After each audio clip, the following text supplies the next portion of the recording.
আসসালামু আলাইকুম। আজকে আমরা আসছি রাতে কক্সবাজারে। রাতে কক্সবাজারটা অনেক ভালোই লাগে, নিরিবিলি পরিবেশ, যথেষ্ট পরিমাণ মানুষ থাকে। আর সারাদিন যত ক্লান্তি হোক, ঘোরাঘুরির পরে রাতে অনেকটা ভালোই লাগে। নিরিবিলি বেঞ্চে বসে থাকা যায়, একটু সময় কাটানো যায়, অনেক ভালো। আমরা আজকে সেই জন্য আসলে রাতে, দিনের বেলা এদিকে ছিলাম, রাতে সন্ধ্যার পরে বের হয়েছি, খাওয়া দাওয়া করলাম, বিভিন্ন জায়গায় ঘোরাঘুরি করলাম। এখন আসছি একটু বেঞ্চে বসে থাকবো বা একটু ঘোরাফেরা করবো। রাতে একটা আলাদা ওয়েদার, এখন অনেক তাপমাত্রা, এই জন্য অনেক গরম,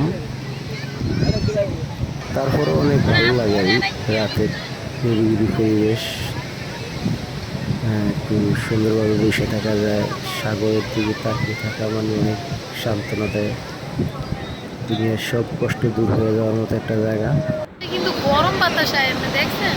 সেজন্য আসলে বড় বড় ওলামা একরামরা বলে যে মনে যত অশান্তি থাক না কেন, সাগরের দিকে তাকিয়ে থাকলে মন ভালো হয়ে যায়।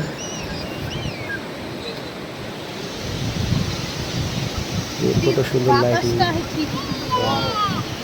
নদীর ধারে আসলে আসলে আলাদা একটা ইয়ে লাগে। আমরা খুব হাঁটাচলা করতেছি, যদি একটু মানুষটা কম, সেই জন্য আসলে। আর এখন বাটা পানি অনেক শুকিয়ে গেছে, জোয়ার আসলে অবশ্য আমরা যেদিক দিয়ে আসতেছি দিক দিয়ে অনেক বুঝে যায়।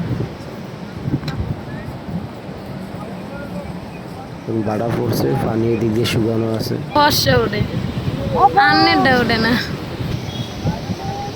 আপু আমরা আসলে অনেক দূর থেকে হাঁটতে হাঁটতে আমাদের হোটেলটা আজ চলে আসছি।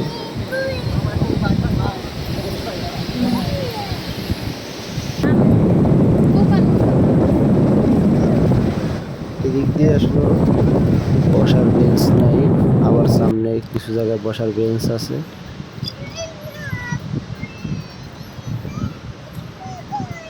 রাতে